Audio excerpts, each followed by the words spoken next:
La abdicación imposible, la decisión de Carlos III y el rechazo de Guillermo que empujan a la monarquía británica a su mayor crisis constitucional. Durante toda su vida, ella, la corona, fue sinónimo de compromiso absoluto, un juramento que exigía sacrificios personales, renuncias íntimas y una devoción inquebrantable al deber. Durante décadas, la monarquía británica se sostuvo sobre esa idea casi sagrada. El soberano no elige, sirve. Sin embargo, en un giro que ha hecho temblar siglos de tradición, el rey Carlos III ha confirmado su decisión de abdicar del trono. Y, como si ese terremoto institucional no fuera suficiente, el heredero directo, el príncipe Guillermo, ha rechazado aceptar la corona. El resultado: la Casa de Windsor enfrenta la mayor emergencia constitucional de la era moderna. La mañana del 4 de diciembre de 2025 comenzó como tantas otras en el Palacio de Buckingham. Las icónicas cajas rojas, que habitualmente transportan documentos rutinarios del gobierno, llegaron a Palacio con puntualidad, pero nada en ese día sería rutinario. En el estudio privado del rey, un espacio cargado de retratos de antepasados y del peso simbólico de la historia, Carlos III se sentó frente a su secretario privado, su asesor constitucional y el Lord Canciller. Habían sido convocados con urgencia y con una consigna vaga.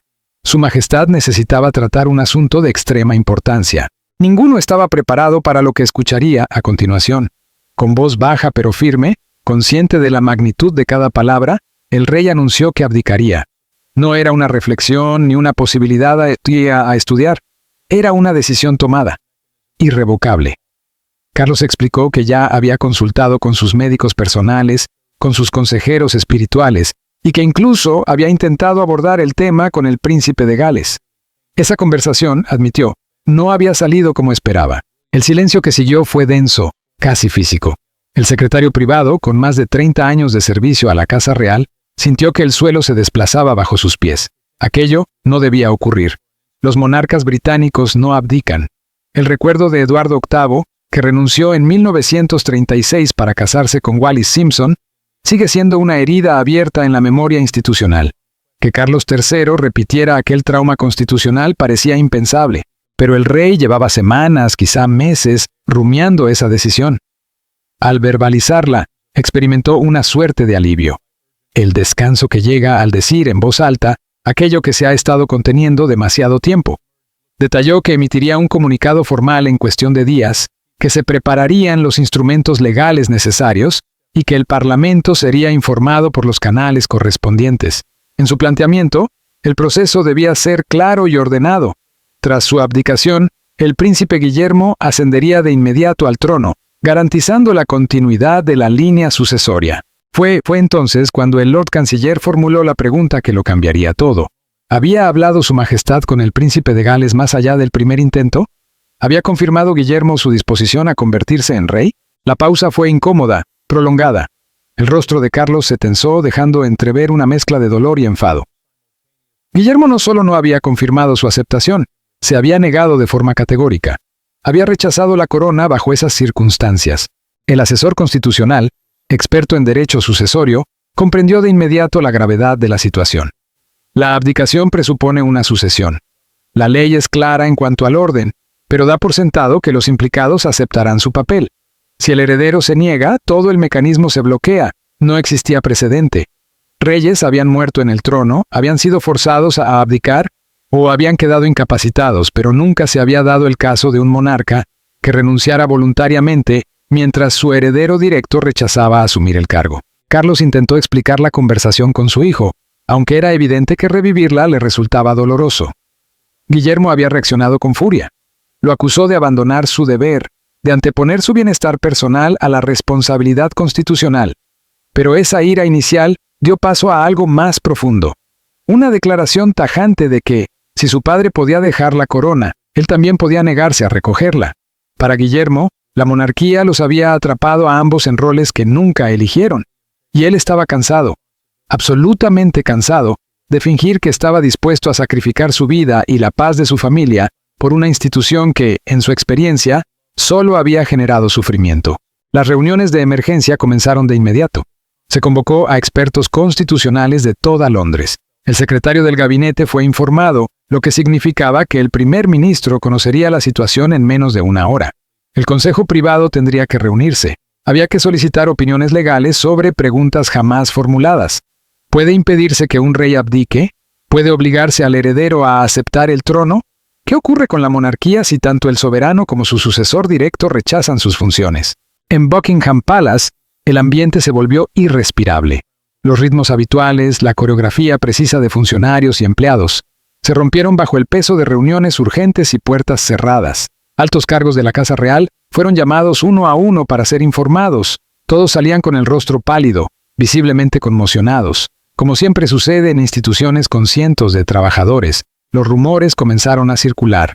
Para la tarde, los susurros ya eran claros. El rey iba a abdicar, el príncipe de Gales había rechazado la sucesión, la monarquía estaba al borde del colapso. En Downing Street, el primer ministro recibió la noticia con incredulidad. Acostumbrado a crisis políticas, nunca había enfrentado algo así. La monarquía debía ser el elemento estable del sistema constitucional británico, el eje alrededor del cual giraba todo lo demás. Si la corona entraba en caos, ¿qué implicaciones tenía eso para el gobierno, para el país, para la propia arquitectura constitucional? Y las repercusiones no se limitaban al Reino Unido. Carlos III no es solo rey británico, es jefe de Estado de otros 14 reinos de la Commonwealth, entre ellos Canadá, Australia, Nueva Zelanda y Jamaica. Si abdica y Guillermo se niega, ¿qué sucede con esos países? ¿Se convierten automáticamente en repúblicas? ¿Deben convocar referendos de emergencia? Siglos de acuerdos constitucionales quedaron expuestos como frágiles, dependientes de la voluntad de individuos que, en teoría, no podían negarse. Al caer la noche, unas 50 personas, entre funcionarios del gobierno y de palacio, conocían la verdad completa. Todos juraron guardar secreto absoluto hasta que se encontrara una salida viable. Pero todos compartían la misma certeza inquietante. La monarquía británica, tal como se había conocido durante más de 1000 años, enfrentaba una amenaza existencial. No provenía de una revolución ni de una guerra, sino de la retirada voluntaria de los dos hombres llamados a encarnarla. Para comprender cómo Carlos III llegó a una decisión tan impensable, es necesario retroceder a las presiones acumuladas desde su ascenso al trono en septiembre de 2022. Ningún heredero había esperado tanto, 73 años preparándose para un reinado que, desde el inicio, se sabía breve. La comparación con los 70 años de reinado de Isabel II fue aplastante desde el primer día. El diagnóstico de cáncer en febrero de 2024 lo cambió todo. Carlos siempre había sido activo, enérgico, apasionado por sus causas. La enfermedad lo obligó a confrontar su propia mortalidad de una forma que ni siquiera la muerte de su madre había logrado. El tratamiento fue duro, el cansancio, devastador. Los médicos se mostraban optimistas, pero el optimismo no es certeza, y el rey comenzó a preguntarse qué estaba sacrificando y para qué. La relación con Guillermo se fue deteriorando a lo largo de 2024 y 2025. Las expectativas de Carlos, la presión por mostrar unidad, la necesidad de que su hijo asumiera cada vez más responsabilidades mientras su salud fluctuaba, todo generó fricción. Guillermo se sentía utilizado, convertido en un suplente permanente, y a la vez criticado por no actuar exactamente como su padre. El afecto entre ambos no desapareció, pero quedó sepultado bajo capas de resentimiento y agotamiento. A ello se sumaba, como una herida constante, la situación con el príncipe Harry. Camila observó ese deterioro con creciente alarma. Había apoyado el ascenso de su esposo y asumido su papel como reina consorte con disciplina y dedicación. Pero nunca aceptó la idea de ver al hombre que amaba consumirse por una institución que parecía exigirlo todo sin ofrecer refugio alguno. En la intimidad, comenzó a insinuar lo que hasta entonces había sido impensable. ¿Y si daba un paso al costado? ¿Y si entregaba la corona a Guillermo y ambos se retiraban para vivir en paz los años que quedaban? Carlos reaccionó primero con rechazo. Abdicar era imposible, una traición a todo aquello en lo que había sido educado. Pero la idea quedó sembrada. El escrutinio público se volvió insoportable de formas que Carlos no había anticipado. Como príncipe de Gales había sido criticado y ridiculizado. Sí, pero conservaba cierto margen de libertad. Como rey, cada palabra era diseccionada por sus implicaciones constitucionales y cada gesto comparado con el estándar casi mítico de su madre. La prensa, que ya había sido dura con él como heredero, se tornó despiadada una vez que llevó la corona. Las encuestas reflejaban una aprobación en declive y una parte significativa del público británico nunca terminó de aceptarlo. Su reinado no cambió esa percepción. El punto de quiebre llegó a finales de noviembre de 2025. En una conferencia sobre cambio climático, Carlos pronunció un discurso cuidadosamente redactado y aprobado por sus asesores. Aún así, la reacción fue inmediata y feroz. Se le acusó de exceder su rol constitucional y de introducir política en la monarquía. Parlamentarios de distintos partidos expresaron su preocupación. La cobertura mediática fue implacable. Sentado en su estudio leyendo titulares, algo dentro de él se rompió. Había pasado toda su vida comprometido con causas como el medio ambiente, la arquitectura y la agricultura orgánica, y se le había advertido repetidamente que, como rey, debía guardar silencio sobre aquello que más le importaba. Confirmar que eso era cierto, que la corona lo había amordazado, resultó devastador. Esa misma noche, llamó a su secretario privado y formuló una pregunta directa. ¿Qué ocurriría realmente si abdicaba? El secretario, sorprendido, intentó desviar la conversación hacia el deber y el legado. Carlos insistió. Quería saber, legal y constitucionalmente, cuáles serían las consecuencias. La respuesta fue compleja. Requeriría actos del Parlamento y tendría implicaciones en todo el Commonwealth. Pero no era imposible. Eduardo VIII lo había hecho. El mecanismo existía, aunque se suponía que no volvería a utilizarse. Durante la semana siguiente, Carlos entró en un estado febril de reflexión. Leyó todo lo que pudo sobre la abdicación de Eduardo VIII. Consultó a historiadores con preguntas hipotéticas que apenas disimulaban su propia situación. Rezó. Habló con asesores espirituales sobre el conflicto entre el deber y la autopreservación, sobre si realmente debía sacrificar la salud y la felicidad que le quedaban por un rol que lo estaba destruyendo. No obtuvo respuestas definitivas, pero sí algo crucial: permiso para considerar lo que antes era impensable. La conversación con Guillermo pretendía ser exploratoria. Carlos quería medir la disposición de su hijo y quizá planificar una transición ordenada. No pensaba anunciar su abdicación de inmediato. Sin embargo, el diálogo se torció en cuestión de minutos. Guillermo comprendió al instante lo que su padre sugería y reaccionó con furia. Abdicar era, a sus ojos, cobardía y egoísmo. Una traición a la memoria de la reina Isabel II, que había reinado hasta su último aliento. Carlos intentó explicar su estado de salud, su agotamiento mental, la imposibilidad de continuar. Guillermo no cedió. Si Carlos abdicaba, dijo, estaba declarando que la corona era opcional, una carga que podía abandonarse cuando se volvía incómoda. Y si era opcional para su padre, también lo sería para él. No aceptaría una corona que había sido descartada. La monarquía tendría que encontrar otra solución. La conversación terminó mal, sin acuerdo, y con ambos profundamente heridos. Pero para Carlos, algo se aclaró en ese momento. La decisión estaba tomada. Abdicaría. Lo que Guillermo eligiera hacer sería su responsabilidad. Él había llegado a su límite.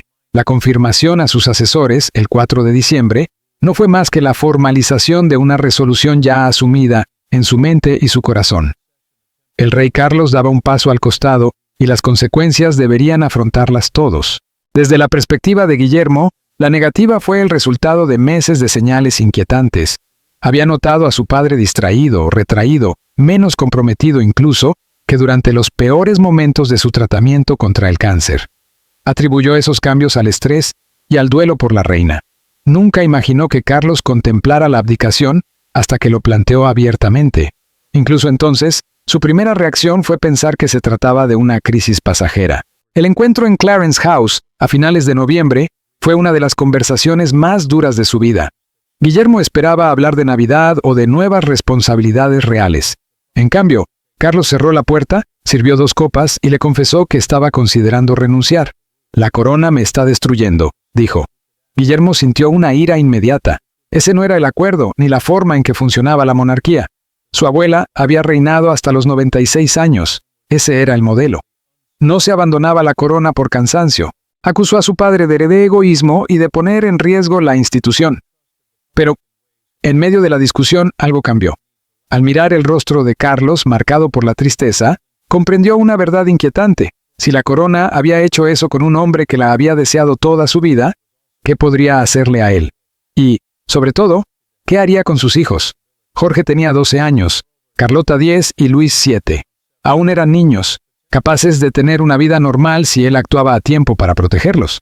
William creció marcado por una herida que nunca terminó de cerrarse: la muerte de su madre, Diana de Gales. Para él, Diana no fue simplemente una víctima de un destino trágico, sino alguien triturada, por la maquinaria real, expuesta, presionada y finalmente abandonada por una institución incapaz de protegerla. Años después, el alejamiento de Meghan Markle y del príncipe Harry no hizo más que reforzar esa percepción. El patrón era evidente. Quien no encajaba, quien cuestionaba o simplemente pedía espacio, era empujado fuera. Y ahora, incluso su propio padre parecía estar siendo consumido por el peso de la corona. Cuando Carlos le comunicó a William su intención de abdicar, el rey esperaba resistencia, quizá enfado, pero no lo que realmente ocurrió. William no reaccionó con ira ni con reproches inmediatos. Reaccionó con una negativa fría, calculada y definitiva. Para Carlos fue un golpe inesperado. Jamás imaginó que su propia decisión sería utilizada por su hijo como argumento para rechazar el trono. Aquella conversación privada, que comenzó como un intercambio difícil pero contenido, terminó deteriorándose rápidamente. Padre e hijo acabaron furiosos, sin acuerdos y con una fractura emocional aún más profunda. Lejos de tratarse de una reacción impulsiva, la postura de William se consolidó con el paso de los días. Catherine, princesa de Gales, fue su principal apoyo y confidente durante todo el proceso. Ella había sido testigo directo del desgaste de su marido, del aumento constante de las exigencias públicas y del impacto silencioso que todo ello tenía en sus hijos. Cuando William le explicó el plan de abdicación de Carlos y su propia respuesta, Catherine guardó silencio durante largo rato. No le habló de deber ni de expectativas nacionales. Le hizo una sola pregunta, sencilla y devastadora. ¿Qué quieres tú? No qué esperaba la familia, ni qué demandaba el país, ni qué dictaba la historia. ¿Qué quería William como hombre, como esposo y como padre? Su respuesta fue inmediata. Quería salir. Quería proteger a George del destino casi automático de convertirse en rey. Quería que Charlotte y Louis tuvieran la posibilidad de elegir sus propias vidas. Quería dejar de vivir en una pecera, donde cada gesto es examinado y cada error amplificado. En el fondo, William reconocía algo que durante años había evitado admitir. Harry había tenido el coraje de hacer lo que él no se había atrevido, definir su vida fuera del molde real. Y si la abdicación de su padre abría una puerta para ello, estaba dispuesto a cruzarla. Catherine no se opuso, pero tampoco banalizó la magnitud de la decisión. Le recordó que no se trataba solo de ellos 5, sino de la monarquía como institución, del orden constitucional y del país entero. Le advirtió que no podía actuar movido por la rabia ni como respuesta emocional a la decisión de su padre. Tenía que estar absolutamente seguro, porque una vez dado ese paso no habría marcha atrás. Durante la semana siguiente, William y Catherine analizaron cada posible consecuencia. Imaginaron una vida fuera de la línea sucesoria, evaluaron si sacar a George del camino hacia el trono era un regalo o una privación. Debatieron la reacción pública, el juicio de la historia y el impacto sobre las causas benéficas que habían apoyado durante años. Todas las conversaciones conducían al mismo punto. William había terminado. Estaba dispuesto a rechazar la corona y a asumir cualquier consecuencia que ello implicara. Intentó hablar una vez más con su padre antes de que Carlos hiciera oficial su decisión, pero los intercambios fueron breves y estériles. Carlos insistía en que su hijo cambiaría de opinión, que el sentido del deber acabaría imponiéndose. No entendía que esta vez no se trataba de un arrebato ni de una estrategia de negociación. William estaba tomando exactamente la misma decisión que su padre: priorizar el bienestar personal y la protección de su familia por encima de la lealtad institucional. El ultimátum fue claro. Si Carlos abdicaba, William rechazaría públicamente el trono. No habría coronación, ni juramento, ni aceptación simbólica. Se apartaría y dejaría que la sucesión siguiera su curso hacia quien correspondiera, ya fuera George, Charlotte o cualquier otro. La monarquía tendría que aprender a funcionar sin ambos. William no estaba dispuesto a pasar el resto de su vida siendo devorado por la misma institución que destruyó a su madre y ahora estaba destruyendo a su padre. Cuando el 4 de diciembre se confirmó la abdicación de Carlos, William reaccionó de inmediato. A través de sus propios abogados redactó un comunicado inequívoco. Respetaba la decisión de su padre, pero no aceptaría la corona bajo ninguna circunstancia. Se retiraba de la línea de sucesión con efecto inmediato y solicitaba al Parlamento que estudiara alternativas que no lo involucraran ni a él ni a sus hijos menores. El texto estaba listo para hacerse público en cuanto la abdicación fuera oficial. Su negativa no era un castigo personal, aunque la ira estaba presente. Era un intento consciente de romper un ciclo que consideraba dañino y, en última instancia, inútil. La monarquía había sobrevivido más de 1000 años, sí, pero ¿a costa de qué? Para William, ninguna función justificaba sacrificar la salud mental, la paz familiar y el futuro de los hijos. Si el reinado no había valido el sufrimiento de Carlos, tampoco valía el suyo. La corona podía buscar a otro o desaparecer. Para él, el precio era demasiado alto. Lo que siguió fue una auténtica pesadilla constitucional. La tarde del 4 de diciembre, expertos en derecho constitucional fueron convocados de urgencia a Buckingham Palace. Se enfrentaban a un escenario sin precedentes claros. La profesora Helena Ashworth, máxima autoridad en sucesión real en Cambridge, fue tajante. Estaban en territorio desconocido y todas las opciones implicaban riesgos profundos para el orden constitucional. La ley era clara en teoría. Tras la abdicación de Carlos, la corona debía pasar automáticamente al siguiente en la línea, William. Pero esa claridad descansaba sobre una suposición nunca cuestionada, que el heredero aceptaría. No existía ninguna previsión legal para una negativa. El caso más cercano, el de Eduardo VIII, era radicalmente distinto. Eduardo abdicó para que su hermano reinara. Aquí, el heredero estaba rechazando la corona antes incluso de recibirla. Si William se negaba, la sucesión pasaría a su hijo mayor, el príncipe George, de apenas 12 años. Eso implicaría una regencia hasta su mayoría de edad. Pero William había dejado claro que no permitiría que George fuera rey, ni siquiera de forma nominal. Como padre y tutor legal, se opondría. ¿Tenía derecho a hacerlo? Nadie podía asegurarlo con certeza. Tras George venían Charlotte, de 10 años, y Louis, de 7, con los mismos problemas legales. El silencio se apoderó de la sala cuando surgió el siguiente nombre: el príncipe Harry. Pese a años de críticas públicas y a su vida en California, constitucionalmente seguía en la línea sucesoria. La idea de Harry como rey o regente parecía absurda para muchos, pero legalmente no podía descartarse sin una intervención formal. Esa intervención recaería inevitablemente en el Parlamento. Sin embargo, tocar las leyes de sucesión significaba adentrarse en un terreno históricamente explosivo. El acta de establecimiento, la Carta de Derechos y siglos de legislación acumulada tendrían que revisarse. Y no solo en el Reino Unido, cualquier cambio requeriría el consentimiento de los otros 15 reinos de la Commonwealth que comparten al monarca británico. Un proceso que podría extenderse durante meses o incluso años.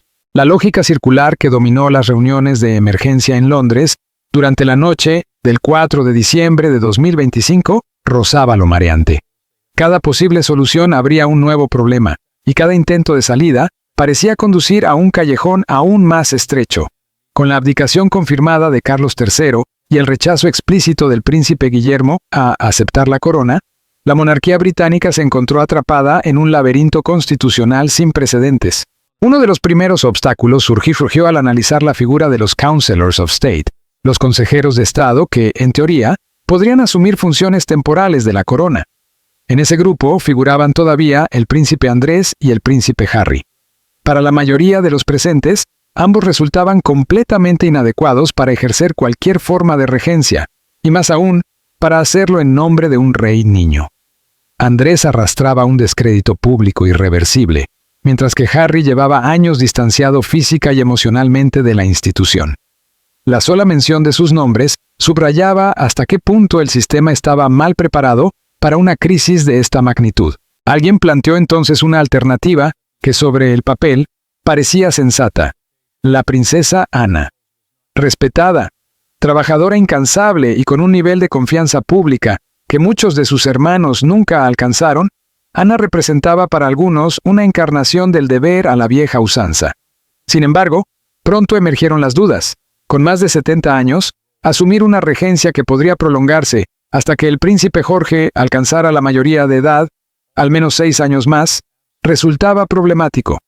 La imagen de una regente anciana, gobernando en nombre de un joven rey que no deseaba el trono, mientras el orden constitucional se desmoronaba en tiempo real, se percibía menos como una solución y más como una manera de aplazar lo inevitable. El nombre del príncipe Eduardo Varo también entró en la conversación. El menor de los hijos de Isabel II siempre había vivido a la sombra, sin grandes expectativas ni protagonismo, pero precisamente por eso carecía del peso simbólico y del perfil público necesarios para sostener una regencia o, en el peor de los casos, una ascensión al trono. Además, su propio hijo, James, vizconde Severn, se encontraba en la línea de sucesión tras Harry y los hijos de este. Convertir a Eduardo en regente podía otorgar a su familia una relevancia inesperada, generando tensiones dinásticas que podrían resonar durante generaciones. A medida que las opciones tradicionales se agotaban, algunos expertos legales se atrevieron a sugerir alternativas más radicales. ¿Y si se saltaba una generación entera? Si Guillermo se negaba y sus hijos eran demasiado jóvenes o igualmente reacios, tal vez la sucesión podría pasar a las hijas de Andrés, Beatriz y Eugenia. Ambas eran adultas y figuraban, aunque muy lejos, en la línea sucesoria. Sin embargo, ninguna había sido educada ni preparada para semejante papel, y sobre todo, la sombra del descrédito de su padre contaminaba cualquier posibilidad real. La idea de que Beatriz o Eugenia se convirtieran de pronto en reinas era políticamente insostenible. Fue entonces cuando surgió la opción nuclear, la que muchos pensaron pero pocos se atrevieron a verbalizar. ¿Y si este era el final? ¿Y si la monarquía simplemente no podía continuar cuando tanto el rey como su heredero rechazaban el cargo? La posibilidad de que el Reino Unido se convirtiera en una república dejó de ser un tabú académico para convertirse en una hipótesis concreta. No era una fantasía histórica. Irlanda lo había hecho, Grecia también, y numerosos países habían transitado de la monarquía a la república, con resultados incluso positivos. Pero las dificultades prácticas eran abrumadoras. ¿Qué reemplazaría a la monarquía? ¿Un presidente elegido por voto popular o una figura ceremonial designada por el Parlamento? ¿Qué ocurriría con las propiedades reales, el Crown Estate, los ducados, los palacios? ¿Y la Commonwealth? 14 reinos compartían al monarca británico como jefe de Estado. Si la corona desaparecía en Londres, ¿quedarían automáticamente sin cabeza de Estado? ¿Deberían convocar referendos de urgencia? Todo el entramado constitucional, construido durante siglos, revelaba su fragilidad al depender, en última instancia, de la voluntad de individuos que podían decidir no continuar. A última hora de la noche, la posición del gobierno empezaba a tomar forma, aunque estuviera lejos de ofrecer respuestas claras. El primer ministro debía dirigirse al Parlamento con urgencia. Había que elaborar un comunicado que reconociera la gravedad de la crisis sin caer en el pánico, prometiendo soluciones que todavía no existían. Se hablaba ya de legislación de emergencia, aunque nadie sabía con exactitud qué debía contener. Los expertos constitucionales confirmarían lo que todos intuían. Esto nunca había ocurrido y no había un camino trazado. Las implicaciones internacionales pesaban en cada discusión. Los reinos de la Commonwealth observaban con atención, y muchos albergaban movimientos republicanos listos para aprovechar la crisis como prueba definitiva de que la monarquía era una institución obsoleta.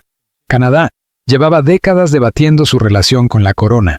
Australia vería revitalizado su republicanismo. El delicado equilibrio del Commonwealth moderno podía colapsar. A medianoche del 4 de diciembre, solo había una certeza compartida en todas las salas de crisis. El tiempo jugaba en contra. Una vez que la noticia se hiciera pública, y todos sabían que era cuestión de horas o días, la presión sería insoportable. La ciudadanía exigiría explicaciones, el Parlamento demandaría acción. El orden constitucional del Reino Unido, estable durante siglos, enfrentaba una amenaza existencial sin que quienes debían resolverla tuvieran soluciones claras. Mientras tanto, las fracturas familiares se profundizaban. La princesa Ana se enteró de la decisión de su hermano y de la negativa de su sobrino en una llamada telefónica del secretario privado, esa misma noche. Según testigos, su reacción fue una avalancha de improperios seguida de una sentencia lapidaria. Ambos habían perdido la cabeza.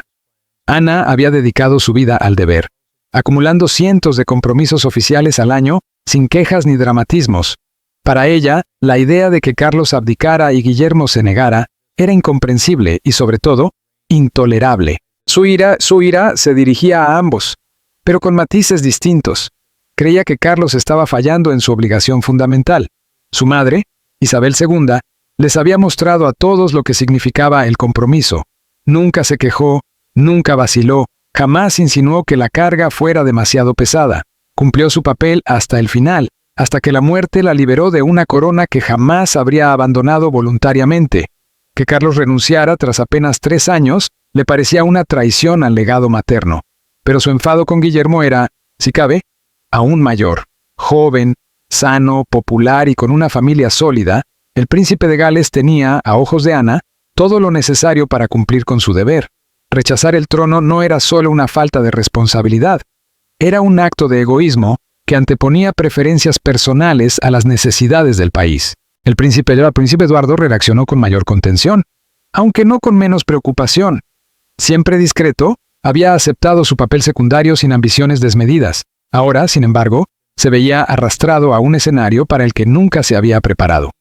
Su nombre comenzaba a circular como posible regente, o incluso como candidato al trono si no surgía otra salida. Eduardo habló largamente con su esposa, Sophie, sobre la posibilidad de que sus vidas estuvieran a punto de cambiar de forma radical. Sophie, pragmática, fue clara. Si la institución los necesitaba, no podían negarse. No tenían el lujo de rechazar el deber. La conversación fue sombría, marcada por el peso de una responsabilidad inesperada. Sobre todas las discusiones familiares planeaba la figura de Harry como una nube tóxica. Seguía en la línea de sucesión, seguía siendo príncipe, aunque hubiera tomado distancia de la familia y de la institución. Varios intentaron contactarlo en California, buscando conocer su reacción o explorar si podría desempeñar algún papel en una eventual solución. Cuando finalmente habló con un representante de la familia, su respuesta fue, según trascendió, una mezcla de amarga satisfacción y vindicación. Llevaba años advirtiéndoles de que la institución era tóxica, de que destruía a quienes se acercaban demasiado. Ahora, su padre y su hermano confirmaban sus palabras, quebrándose bajo las mismas presiones que a él lo habían empujado a marcharse. Desde Estados Unidos, el príncipe Harry dejó claro que no regresaría para ayudar a resolver la crisis. Su vida, construida lejos del Reino Unido, representa un corte definitivo con la institución que lo vio nacer. Para él, lo que ocurra con la monarquía británica ya no es una responsabilidad personal ni emocional. La influencia de Meghan Markle en esta postura es evidente para quienes conocen de cerca a la pareja. Meghan nunca ocultó su rechazo hacia una institución que, en su opinión, los trató de forma cruel y deshumanizada. Desde su perspectiva, la crisis actual no es una tragedia inesperada, sino la consecuencia lógica de años de decisiones erróneas y falta de empatía. Si Carlos y Guillermo han llegado finalmente a la conclusión de que la corona no justifica el precio personal que exige, Meghan lo ve casi como una confirmación tardía de lo que ella siempre sostuvo. Para los duques de Sussex, la monarquía pertenece al pasado. Esta crisis no los hace dudar, al contrario, reafirma la sabiduría de haberse marchado cuando aún pudieron hacerlo en sus propios términos. Para la reina consorte Camila, el golpe ha sido de una naturaleza completamente distinta. Tras décadas de controversia, rechazo público y una lucha constante por legitimarse, había alcanzado finalmente una posición de estabilidad junto a Carlos. Había soportado escándalos, críticas y sacrificios personales, con la promesa implícita de que, al final del camino, podrían disfrutar juntos de un periodo de calma. La decisión de Carlos de confirmar su intención de abdicar no solo la tomó por sorpresa, sino que la dejó profundamente herida. Camila comprende el sufrimiento de su esposo, sabe que el rol lo ha desgastado física y emocionalmente, pero no puede evitar sentir que él está renunciando no solo a la corona, sino también al tiempo que les queda juntos. En conversaciones privadas con amigos cercanos, ha admitido sentirse enfadada, no por la decisión en sí, sino por la forma en que fue tomada. Carlos no la consultó plenamente. No fue una decisión compartida, sino presentada como un hecho consumado. Camila se sintió desplazada, como si su papel, su sacrificio y su propia identidad institucional fueran secundarios frente a la necesidad de Carlos de escapar del peso de la corona. Ese resentimiento convive con el amor y la preocupación por su bienestar, pero no desaparece. Es una herida silenciosa que refleja la fractura interna de la monarquía. La relación entre Carlos y Guillermo, ya tensa desde hace años, se rompió por completo tras una conversación explosiva a finales de noviembre. Desde entonces, apenas se han comunicado directamente. Los mensajes han viajado a través de intermediarios cargados de reproches, súplicas y advertencias. Carlos ha intentado apelar al sentido del deber y al legado histórico. Guillermo, por su parte, ha respondido con una firmeza inquebrantable. No aceptará la corona. Ambos están convencidos de que el otro está cometiendo un error catastrófico. El resultado es un vacío de liderazgo en el momento en que más se necesita coordinación y unidad. Catherine, princesa de Gales, intentó ejercer como puente entre su esposo y su suegro, pero sus esfuerzos fueron inútiles. Carlos llegó a verla como cómplice de la negativa de Guillermo, como la esposa que debería impulsar el deber pero que, en cambio, respalda la decisión de apartarse. Guillermo, por su parte, rechazó cualquier insinuación de que su esposa pudiera ser utilizada para presionarlo. Catherine respeta su decisión, y él no permitirá que nadie intente manipularlo a través de ella. La estructura familiar, ya frágil, terminó de quebrarse. Los príncipes George y Charlotte, lo suficientemente mayores para percibir que algo grave ocurre, han sido protegidos de los detalles más duros. Sin embargo, los niños escuchan, observan y sienten. Charlotte llegó a preguntar directamente a su madre si seguirían siendo reales, una pregunta que dejó a Catherine sin una respuesta clara. La verdad es que ella misma ya no sabe qué futuro aguarda a sus hijos. Mientras tanto, primos, tíos y familiares lejanos observan la crisis con una mezcla de horror y fascinación. Algunos se alinean con la princesa Ana, considerando que tanto Carlos como Guillermo están actuando de forma egoísta. Otros sienten empatía por la presión imposible que ambos han soportado durante décadas. Pero todos coinciden en algo. La institución que definió sus vidas está en peligro real de colapso.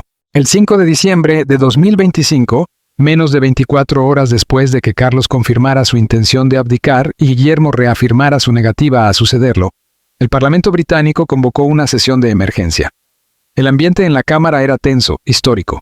El primer ministro pronunció un discurso que pasaría a los anales no por ofrecer soluciones, sino por reconocer una verdad incómoda. La monarquía británica estaba en peligro. El gobierno expresó respeto por la salud del rey y su decisión, y abordó con extrema cautela la postura de Guillermo, subrayando el carácter sin precedentes de la situación. El mensaje era claro. El Parlamento debía actuar, y debía hacerlo con rapidez, para preservar el orden constitucional. Las encuestas realizadas de forma apresurada revelaron una sociedad profundamente dividida. Una mayoría deseaba que la monarquía continuara de alguna forma, pero el apoyo caía drásticamente cuando se planteaba forzar a Guillermo a convertirse en rey contra su voluntad.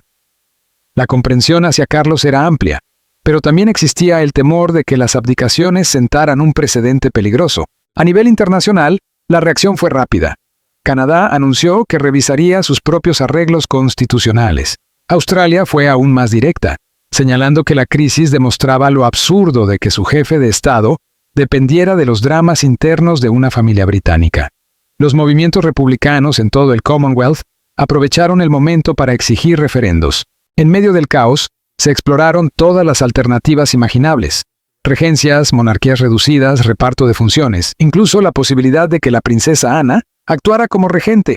Pero cada propuesta chocaba con obstáculos legales, personales o políticos. La idea más audaz surgió de un grupo de académicos constitucionales, que propusieron una monarquía electiva, una solución creativa pero cargada de riesgos y preguntas sin respuesta. ¿Quién decidiría? ¿Cómo evitar la politización? Y sobre todo, ¿seguiría siendo monarquía? A 4 días del inicio de la crisis, no había resolución. Carlos retrasaba la abdicación esperando un compromiso. Guillermo mantenía su negativa en silencio público, pero con determinación absoluta. El tiempo corría, la incertidumbre crecía y la corona, simbólicamente, permanecía vacía. 2 hombres han decidido apartarse. El mundo observa. Y la Casa de Windsor enfrenta la pregunta para la que nunca fue diseñada. ¿Qué sucede cuando nadie quiere llevar la corona?